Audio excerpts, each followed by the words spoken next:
नमस्कार, India news देख रहे हैं आप, आपके साथ मैं हूं आयुष सूर्यवंशी। कोरोना की दूसरी लहर के बाद अब जनता महंगाई की लहर से परेशान हो गई है। पेट्रोल डीजल से लेकर खाने के तेल और यहां तक कि फल सब्जी के दाम भी आसमान छू रहे हैं। कोरोना और लॉकडाउन से परेशान जनता पहले ही आर्थिक तंगी झेल रही थी, इसके बाद महंगाई ने आम जनता की कमर और तोड़ दी है। और मुद्दों की तरह महंगाई के मुद्दे को भी राजनीतिक स्वरूप लेना ही था और हुआ भी ऐसा ही। जहां मध्य प्रदेश कांग्रेस ने आज प्रदेश व्यापी धरना प्रदर्शन किया। कांग्रेस ने केंद्र की बीजेपी सरकार के खिलाफ विरोध किया और देश भर में बढ़ रही महंगाई को लेकर अपना आक्रोश जाहिर किया। कांग्रेस कार्यकर्ताओं के अलावा कई वरिष्ठ नेता भी शामिल हुए। हम आपको प्रदेश भर से कांग्रेस के विरोध की कुछ तस्वीरें दिखाते हैं। देखिए किस तरह से प्रदेश में अलग अलग हिस्सों में महंगाई को लेकर कांग्रेस के कार्यकर्ताओं और नेताओं ने अपना विरोध जाहिर किया। कहीं पर महंगाई का विरोध करते हुए कांग्रेस कार्यकर्ताओं ने साइकिल चलाई, कहीं पर कलेक्ट्रेट के बाहर धरना दिया और इसी तरह से छतरपुर से लेकर विदिशा तक में, डबरा से लेकर कटनी और पन्ना से लेकर खंडवा तक लगभग हर बड़े जिले में कांग्रेस कार्यकर्ताओं की तरफ से प्रदर्शन किया गया। कुछ जगहों पर पुलिस ने कार्यकर्ताओं को रोका भी। बड़वानी, भोपाल, सनावद, बैतूल में साइकिल चलाकर भी विरोध दर्ज करवाया गया। भोपाल में हिरासत में भी कार्यकर्ताओं को लिया गया।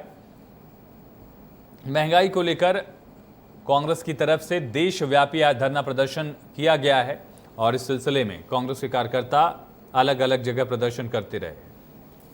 तो कांग्रेस ने प्रदर्शन करते हुए कई जगहों पर कोरोना नियमों की जमकर धज्जियां उड़ाई। हम आपको छतरपुर की तस्वीरें दिखा रहे हैं, जहां प्रदर्शन करने पहुंचे कई कांग्रेसी नेता और कार्यकर्ताओं ने ना तो 2 गज की दूरी का ध्यान रखा और न ही मास्क लगाना जरूरी समझा। देखिए, कार्यकर्ता विरोध कर रहे थे, महंगाई के खिलाफ नारे लगा रहे थे, लेकिन कई कार्यकर्ताओं ने वहां पर मास्क सही ढंग से नहीं लगाया था, किसी ने मास्क लगाया ही नहीं।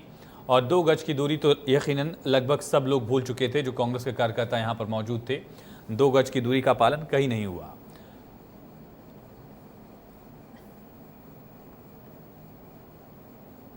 वहीं भोपाल में भी कांग्रेसी नेताओं को प्रदर्शन करना भारी पड़ गया, जहां पूर्व सीएम दिग्विजय सिंह, पूर्व मंत्री पीसी शर्मा, कांग्रेस जिला अध्यक्ष कैलाश मिश्रा समेत 30 लोगों पर मामला दर्ज कर लिया गया। पुलिस ने दर्जनों कांग्रेस कार्यकर्ताओं को गिरफ्तार भी किया।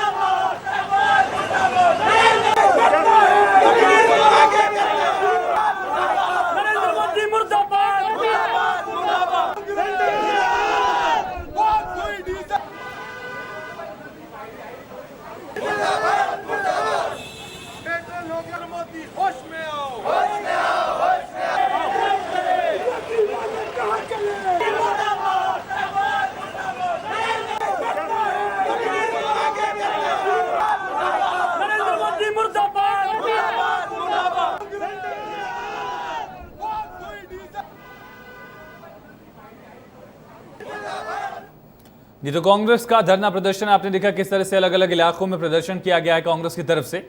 लेकिन बीजेपी ने कैसे इसको लेकर चुटकी ली है और बीजेपी ने क्या कहा है कांग्रेस के धरना प्रदर्शन को लेकर, सुनिए। अच्छा लगता है जब दिग्विजय सिंह जी, जब उनकी रिमोट कंट्रोल वाली कमलनाथ की सरकार थी और उसने पेट्रोल डीजल पर वेट शुल्क बढ़ाया था, उस समय यदि दिग्विजय सिंह जी इस विषय में कोई बात करते तो लगता कि वो सही बात करते हैं। मध्य प्रदेश में जो पेट्रोल और डीजल के दाम बढ़े हैं वो कमलनाथ जी ने बढ़ाए हैं। सबसे ज़्यादा वेट यदि पेट्रोल और डीजल के ऊपर लगाया है तो वो कमलनाथ की कांग्रेस की सरकार ने लगाया है। मैंने पहले भी आपसे प्रार्थना की थी, जो लोग शीशों के घरों में रहते हैं उन्हें दूसरों पर पत्थर नहीं फेंकना चाहिए। वो कांग्रेस को अधिकार किसने दिया जिसने अपने घोषणा पत्र में डीजल पेट्रोल के दाम कम करने का कहा था और कम तो नहीं किए, बढ़ा और दिए थे। सरकार में मध्य प्रदेश में आए कमलनाथ जी और उन्होंने डीजल पेट्रोल के दाम कम करने की घोषणा की और बढ़ा दिए किया और बीजेपी ने इस पर तंज कसा है। नरोत्तम मिश्रा ने कहा कि जो लोग पेट्रोल डीजल की कीमतों को कम करने का वायदा करके सत्ता में आए, उन लोगों ने कीमतें बढ़ाई। और कांग्रेस का भी तर्क यही था कि जो मोदी सरकार महंगाई पर वार करके मुद्दे को लेकर महंगाई के सत्ता में आई, उस मुद्दे पर खरा नहीं उतर पाई है सरकार और महंगाई को लेकर कांग्रेस ने प्रदर्शन किया। तो महंगाई के मुद्दे पर आरोप प्रत्यारोप का भी एक सिलसिला दिखा है। लेकिन बड़ा सवाल ऐसा है कि आखिर इस कोविड के दौरान प्रदर्शन कितना जायज था, महंगाई के मुद्दे पर केंद्र सरकार क्या कर रही है, और इसके साथ साथ इस मुद्दे पर सियासत भी जरूरी है क्या। दो खास मेहमान हमारे साथ जुड़ रहे हैं। फिरोज सिद्दीकी साहब कांग्रेस का पक्ष रखेंगे।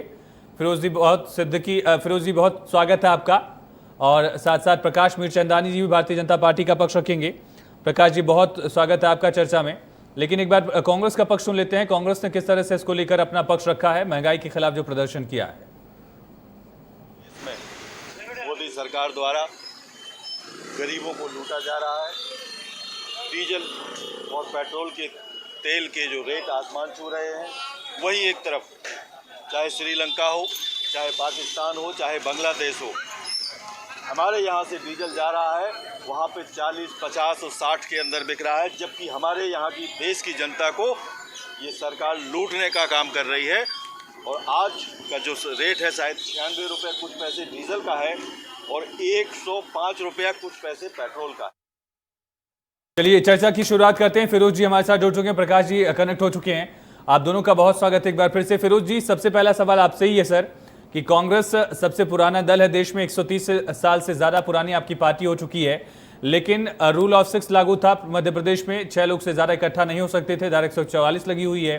कोविड अभी चल ही रहा है, थर्ड वेव की बात कही जा रही, फंगस के केसेस भी लगातार बढ़ रहे हैं। ऐसे तमाम परिस्थितियों के बीच क्या नियम कायदों को दरकिनार करना जरूरी था? महंगाई का मुद्दा बड़ा हो सकता है और बिल्कुल है भी, लेकिन इसके बावजूद क्या नियम कायदों को दरकिनार करना जायज था?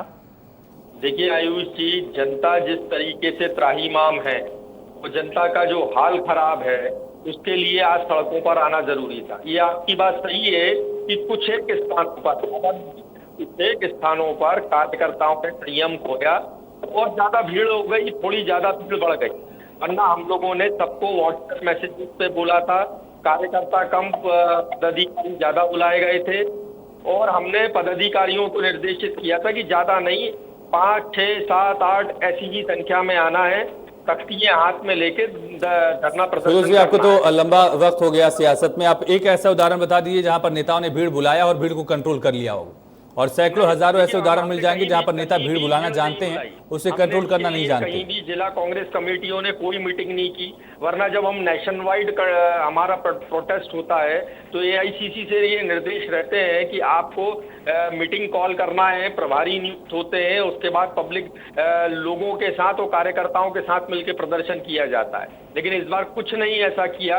कहीं जिला कांग्रेस कमेटियों ने पहले जो धरने से पहले जो तैयारियां होती वो कहीं नहीं की, सिर्फ व्हाट्सएप पे मैसेज किए और कार्यकर्ताओं को बोल दिया था, ज्यादातर पदाधिकारियों को, कि आप लोग आ जाइए और आके खड़े हो जाइए। आज भी देखिए दिग्विजय सिंह जी भी थे, तो हम लोगों ने कोविड गाइडलाइंस का पालन करते हुए, ज्यादा लोगों की भीड़ नहीं थी, गिने चुने हमारे पास कार्यकर्ता थे और हमने उसी के माध्यम से अपना प्रदर्शन किया। तो ये सारे कुछ जगहों पर कार्यकर्ताओं ने संयम खो दिया, या कहीं ज्यादा लोग हो गए, कहीं जगह पब्लिक भी हमारे साथ मिल गई, तो ये इस काम को ध्यान रखना चाहिए। लेकिन जो मूल मुद्दा है वो ये है कि आपका 3.5 रुपए टैक्स था, केंद्रीय कर था डीजल पे 2014 में, आज वो 28 रुपए कैसे पहुंच गया? 850%।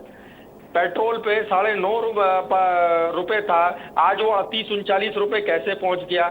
जो डॉलर पर बैरल जो जितना डॉलर में मिलता था वो 125 के आसपास था, 117 रुपए तक आया है। आज मुश्किल से 55-60 डॉलर में हमको एक बैरल क्रूड ऑयल मिल रहा है, कच्चा तेल। फिर इसका फायदा जनता को क्यों नहीं हो रहा?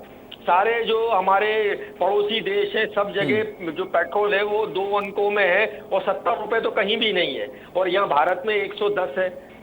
जनता जो है त्राहिमाम है, ऑक्सीजन जनता खरीद ले और रेमडेसिविर जनता खरीदे, जनता ही खुद अपना इलाज कराए, वैक्सीन की भी कीमत जो है जनता को ही देना पड़े, और इतना टैक्स का पैसा आखिर जा कहाँ रहा है? वही हमारे यहाँ सेक्टोरियल ग्रांट्स नहीं दी गई जैसे दूसरे देशों में दी गई, कि एविएशन को अलग दिया उन्होंने, एग्रीकल्चर सेक्टर को अलग दिया कि आप लोगों का धंधा बंद है, हमारा हमने लॉकडाउन लगा रखा है तो हम हमारी तरफ से ग्रांट देते हैं आपके सेक्टर को। भारत में तो 1 रुपया भी किसी को नहीं दिया गया, 500 रुपए कहीं कहीं दिए गए, और आपने राशन भी जो दिया तो राशन का भी कोटा नहीं बढ़ाया। 20 किलो प्रति व्यक्ति के हिसाब से आप दे रहे हैं तो 20 ही रुपए के 20 किलो ही दे रहे हैं, उसको भी बढ़ाया। कहीं राहत की चीज तो सरकार दिखाए। आप इतना टैक्स ले रहे हैं, चलो ठीक है फिरोज जी, जो सवाल आपने पूछे उस पर जवाब लेते हैं प्रकाश जी से। प्रकाश जी, पहले तो सवाल कोविड से जुड़ा हुआ ही है, क्योंकि फिलहाल अभी भी कोविड खत्म नहीं हुआ है, इससे हम सब वाकिफ हैं। इस बात का जिक्र दोनों ही पार्टी के नेता करते हैं, लेकिन पालन कितना हो रहा है ये बड़ा सवाल है। चाहे ज्योतिरादित्य सिंधिया के स्टेज पर कितने लोग रहे हों या फिर कांग्रेस की आज धरना प्रदर्शन की जो तस्वीरें हैं वहां पर कितने लोग रहे हों, इसको लेकर सरकार की तरफ से क्या किया जा रहा है अपने आप में बड़ा सवाल है। लेकिन महंगाई को लेकर भी मुद्दा बनाया जा रहा है। महंगाई जिस तरह से आसमान छू रही है, तो अब सवाल वही पूछा जा रहा है कि महंगाई के मुद्दे पर जो सरकार में आपको जगह दी गई थी, बीजेपी को जो सत्ता मिली थी, आखिर वो मुद्दे अब कहां गए? नहीं, देखिए, भारतीय जनता पार्टी ने कोई भी मुद्दा न छोड़ा है, ना ही भारतीय जनता पार्टी अपने मुद्दों से हट रही है। आज डीजल पेट्रोल पर राजनीति करने के लिए कांग्रेस को कोई हक है क्या? जबकि कंपनियों को स्वायत्तता रेटों के लिए कांग्रेस की सरकार नहीं दी थी, मनमोहन सिंह जी ने ही उनको कंपनियों को स्वायत्तता दी थी। इसमें सरकार का कोई रोल ही नहीं रहता। सरकार तो जो है ओपन मार्केट है ऑयल कंपनियों का, वो जिस हिसाब से खरीद रहे हैं उनके उसमें खर्चे जोड़ के और वो बाजार में बेच रहे हैं। आज उसमें हमसे बोलना कि सरकार बढ़ा रही है, हम कैसे बढ़ा रहे हैं? ये व्यवस्था प्रकाश जी ठीक है, प्रकाश जी आपको तो लंबा अनुभव है। प्रकाश जी, आप ये बताइए कि अगर इनकी गलती थी तो 7 साल में आप सुधार नहीं पाई, ये उससे ज्यादा बड़ी गलती हो जाएगी अगर ऐसा कहा जाएगा आपकी तरफ से। तो समझ लीजिए, ये गलती वाला विषय नहीं है। ये जो मुद्दे उठा रहे हैं या ये जो प्रदर्शन कर रहे हैं, मैं उसको गलत बता रहा हूँ। आज कंपनियों को स्वायत्तता का जो विषय था, क्योंकि कंपनियां जब सरकार का सचिव होता था तो हजारों करोड़ रुपए घाटे में काम करती थी और सब्सिडी में डीजल पेट्रोल दिया जाता था। उसके बाद मनमोहन सिंह जी प्रधानमंत्री बने तो उन्होंने ये नियम लाया कि आप इंटरनेशनल मार्केट के हिसाब से जो क्रूड खरीदते हैं, आपको स्वायत्तता है कि आप अपने उसमें रेट लगाइए। क्रूड ऑयल के दाम तो दे रहे हैं प्रकाश जी, क्रूड ऑयल के दाम तो लगातार कम हुए हैं प्रकाश जी। कर लेना, ऑयल कंपनियों से क्यों नहीं बात कर रहे हैं? इसमें सरकार कहाँ है? और सरकार अगर ऑयल कंपनियां गलत कोई निर्णय कर रही है तो हम भी उनसे बात प्रकाश जी, दो छोटे छोटे सवाल हैं। एक तो क्रूड ऑयल का दाम कांग्रेस की सरकार में क्या था, आपकी सरकार में क्या है, ये आंकड़ा तो हमारे पास है ही। दूसरा सवाल ये कि टैक्सेशन भी बढ़ाया गया है। कांग्रेस की सरकार में रेवेन्यू कितना आया था, उससे कई गुना ज्यादा 2,40,000 करोड़ लगभग रेवेन्यू आपकी सरकार में आया। तो कांग्रेस ये पूछे कि रेवेन्यू जो लिया गया है उसका इस्तेमाल आखिर किया कहाँ जा रहा है? अच्छा, मेरी बात सुन लीजिए। प्रकाश जी, आपने कहा कि क्रूड ऑयल के दाम क्या थे कांग्रेस के सरकार में और अब क्या है। हाँ। आपने कंपैरिजन किया। क्रूड ऑयल रुपए से तो नहीं मिलता है, डॉलर से मिलता है। तब डॉलर की कीमत क्या थी और आज डॉलर की कीमत क्या है? ये जबरदस्ती की राजनीति करने के लिए प्रदर्शन करना, कोविड के समय में लोगों को संक्रमित करना, ये चाहते हैं कि फिर से लाशों की राजनीति करें ये। चंदानी जी 40। ठीक है प्रकाश जी, दूसरा जो पहलू था, टैक्सेशन लगातार बढ़ाया गया है, उस टैक्स के पैसे का क्या हुआ? कांग्रेस से जवाब जानना चाह रही है। टैक्स के पैसों में, टैक्स के विषय पे आज हिंदुस्तान में आपको डेवलपमेंट नहीं दिख रहा है। हर बड़े जिले में जो है एम्स के अस्पताल खुल रहे हैं, हर बड़े जिले में मेडिकल कॉलेज खुल रहे हैं, हर जगह पर सड़कों का इंफ्रास्ट्रक्चर बढ़ता जा रहा है, 24 घंटे बिजली मिल रही है, शिक्षा का स्तर सुधारा जा रहा है, सारी चीजें ठीक की जा रही है। तो ये जो सरकार जो पैसा लेके रख रही है तो अपने घरों में नहीं ले जा रही है कांग्रेस की तरह से, क्योंकि कांग्रेस के मंत्री जेलों में हुआ करते थे। इनके प्रधानमंत्रियों पर राजीव गांधी से लेकर सोनिया गांधी, राहुल गांधी, सब पे भ्रष्टाचार के मुकदमे चल रहे हैं। और सारे ठीक है प्रकाश जी, मैं लौटता हूं। फिरोज जी, ये कहा जा रहा है कि टैक्स के पैसे का विकास में इस्तेमाल किया जा रहा है, लेकिन आज नरोत्तम मिश्रा ने भी एक बड़ा तंज कसा कांग्रेस पर और कहा कि विश्वास सारंग ने भी वही बात कही, नरोत्तम मिश्रा ने भी वही लगभग कहा कि जो कांग्रेस सत्ता में आई थी प्रदेश में टैक्स कम करने को लेकर, पेट्रोल डीजल की दाम कम करने को लेकर, वो बढ़ा के चले गए। तो वो आरोप आप पर भी उतना लग रहा है जितना आप केंद्र पर लगा रहे हैं। देखिए, 2 रुपए हमने पेट्रोल पे लगाया था। हाँ। और 1 रुपए डीजल पे लगाया था। और जब भी कमलनाथ जी की सरकार ने ये कहा था कि 32,000 करोड़ रुपए जो हमारा विभिन्न योजना मद और जीएसटी का जो बकाया है, अगर केंद्र सरकार हमको ये भुगतान कर दे तो हमको ये आवश्यकता नहीं है इसको बढ़ाने की, वरना हमारे स्कूल बंद हो जाएंगे, अस्पताल बंद हो जाएंगे, हमको कोयले के लिए, हमारे पास बिजली के लिए कोयला नहीं रहेगा। तो इस सरकार की एक मजबूरी थी और हम कर्मचारियों को तनख्वाह नहीं दे पाएंगे, क्योंकि जो भी है आप देखिए कि अगर पेट्रोलियम सेक्टर है और आबकारी, ये दो ही तो एक सेक्टर है जिसमें आपको स्टेटों के पास ये राजस्व आता है, बाकी तो सारा केंद्र के पास जाता है। ये एक टेक्निकल सवाल था जो हमने लगाया था, कहा था। आज को भी ये पता है कि 7.5 लाख करोड़ से ज्यादा जीएसटी का पैसा राज्यों का बकाया है केंद्र के पास, वो केंद्र सरकार वो पैसा दे नहीं रही है। तो कोई भी स्टेट जो है ये अफोर्ड नहीं कर सकती कि वो जो डीजल पेट्रोल के दाम कम कर दे, या तो जीएसटी का और योजना मदों में उसको पैसा, और जो केंद्रीय अनुदान है वो अगर भरपूर मिलता रहेगा तो किसी भी स्टेट को आवश्यकता नहीं है कि ये करने की। और ये काम हमको इसलिए करना पड़ा था, और हमने जब भी कहा था कि अगर हमारे पास ये भुगतान आ जाएगा तो हम ये वापस कम कर देंगे। लेकिन भारतीय जनता पार्टी को ये बताना चाहिए कि 3.5 का ही 28 रुपए कैसे हो गया टैक्स। जो ये कह रहे हैं कि कंपनियों को स्वायत्तता, Hindustan petroleum, Bharat petroleum, Indian oil, ये तो भारत सरकार की कंपनी है और ये हमारे ही कंट्रोल में है। जो क्रूड ऑयल आता है, क्रूड ऑयल आने के बाद उसको रीप्रोसेस करके और हम पेट्रोल और डीजल बनाते हैं, वो पेट्रोल और डीजल उसके बाद आप अगर टैक्स लगाएंगे तो ये कीमत आएगी। 23% था 2014 में जो घरेलू हमारी खपत थी, उसका 23% हम घरेलू उत्पादन किया करते थे। आज जो वर्तमान में ये 14-15% रह गया है हमारी कुल खपत का घरेलू उत्पादन पेट्रोल और डीजल का। तो इसकी कौन जिम्मेदार है? ये इसके लिए क्या मोदी सरकार जिम्मेदार नहीं है? और आप तो वायदा करके आए थे कि बहुत हुई पेट्रोल डीजल की मार, अब की बार मोदी सरकार एलपीजी सिलेंडर पे आपने महिलाओं का, हमारी बहनों का बजट बिगाड़ दिया, घर का, उनकी सब्सिडी बंद कर दी। 450 रुपए का 850 रुपए सिलेंडर हो गया। कई स्टेटों में ये 900 रुपए का तक है ये सिलेंडर, 50 रुपए, 70 रुपए, 80 रुपए। आप इस तरह बेतहाशा वृद्धि कर रहे हैं तो उस तरह आपको इकोनॉमी को भी सुधारना पड़ेगा, आपको आर्थिक स्थिति भी देश की पटरी पे लानी पड़ेगी। ठीक है प्रकाश जी, कांग्रेस के नेताओं ने मंत्रियों को, केंद्रीय मंत्रियों को साइकिल भी गिफ्ट की है इस महंगाई के मुद्दे को लेकर। जो बड़ा पहलू है सर कि इस महंगाई से राहत कब मिलेगी? अगर पेट्रोल की कीमतें 100 रुपए के पार हो चुकी हैं तो क्या हम इंतजार करें कि जब एथेनॉल मिलाने की इजाजत दे दी गई है तो अब इसी से राहत मिलेगी, या फिर ये महंगाई की जो दर है, पेट्रोल डीजल की बढ़ती कीमतें हैं, सरसों के तेल का बढ़ता दाम है, दाल की जो कीमतें बढ़ रही हैं, इस पे आने वाले दिन में रियायत मिल पाएगी कोई? नहीं, निश्चित रूप से रियायत मिलेगी। क्यों नहीं मिलेगी रियायत मिलेगी। ये तो टेम्परेरी हाइक है। आज अगर स्वायत्तता के कारण से आई कंपनियां रेट ऊपर नीचे कर रही हैं तो कभी बढ़ा रही हैं तो कम भी करती हैं, उसमें नया कुछ नहीं है। केवल कांग्रेस को राजनीति करना है। पता नहीं अभी फिरोज भाई क्या क्या बोल गए, मेरे को समझ में ही नहीं आया।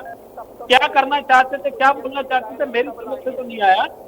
लेकिन मुझे इतना पता है कि आज ऑयल, डीजल, पेट्रोल निश्चित रूप से रेट बढ़े हैं जिससे कोई भी सरकार खुश नहीं है, क्या कांग्रेस की हो क्या हमारी हो, और सबने बढ़ाए। और मध्य प्रदेश में संसाधनों की कमी है, इसके कारण से ये जो आबकारी पे और डीजल पेट्रोल पे जो भी रेवेन्यू आता है उसके कारण से ही सारे विकास कार्य आज मध्य प्रदेश में चल रहे हैं। सड़कों का जो जाल बिछाया जा रहा है, सड़कों में 24 घंटे जो बिजली दी जा रही है, स्वास्थ्य में जो हमने इजाफा किया है, कोरोना की इतनी बड़ी जो लड़ाई मध्य प्रदेश शासन ने जीती है, ये अपने आप में एक अद्वितीय है। शिवराज जी को साधुवाद देना चाहिए। लेकिन कांग्रेस है कि हल्की राजनीति करना, केवल इनके संगठन में आज जितनी भी बातें करते हैं, अभी जैसे डायलॉग मार रहे थे, बहुत हुई डीजल पेट्रोल की मार, अपनी बार मोदी सरकार। अरे भैया, तुमने 5 रुपए आते साथ ही कमलनाथ सरकार ने 15 महीने में कम करने का वचन दिया है, आपने उसको कमल किया। और उसके बाद अभी फिरदौस जी ने अपनी बातें कर दी कि साहब हमको तनख्वाह देनी थी, हमको यह करनी थी, और उधर आईफा कराने के लिए आप पीछे। ठीक है, एक बहुत छोटा सा सवाल। मुश्किल वक्त है, रोजगार पर भी असर पड़ा है, व्यापार पर भी असर पड़ा है। ऐसे मुश्किल वक्त में अगर महंगाई पर तुरंत रियायत नहीं दी जाएगी या फौरी कोई राहत नहीं मिलती है तो मुश्किलें तो आम लोगों की भी बढ़ी है। प्रकाश जी, सबसे ज्यादा चिंता है, सरकार की निगाह हर चीज पर रहती है और सरकार पूरी ताकत लगा के उन सबकी चीजों पर समीक्षा कर रही है कि कहीं से भी जनता को राहत दी जाए। किसी को कोई खुशी नहीं होती इन सब बातों को लेकर, लेकिन अगर अंतर्राष्ट्रीय स्तर पे जहाँ से जो मुस्लिम कंट्रीज हैं, जहाँ तेल, ऑयल, क्रूड की फीडिंग होती है, वहाँ तमाम जगह पे प्रतिबंध लगे पड़े और उनके। ठीक है फिरोज जी, अब मेरे पास 20 सेकंड में जल्दी से अपना जवाब दीजिए। सरकार हर मुकम्मल कोशिश कर रही है और फौरी राहत देने की भी कोशिश की जाएगी, लोगों को रियायत मिल सके, सहूलियत मिले, इसके लिए प्रयास जारी है। जब तक आप टैक्स कम नहीं करेंगे, आप कितने भी बहाने बनाते रहिए, यही होता रहेगा। ईरान से इन्होंने तेल लेना बंद कर दिया, जबकि ईरान एक ऐसा देश था। करवा लीजिए, केरल सरकार से टैक्स कम करवा लीजिए। एक मिनट सुनिए, केंद्र सरकार कब टैक्स कम करेगी ये बताइए। आप ऐसी राजनीति कांग्रेस शासित राज्यों में टैक्स कम करवा लीजिए। मुझे बताइए, केंद्र सरकार कब जीएसटी के दायरे में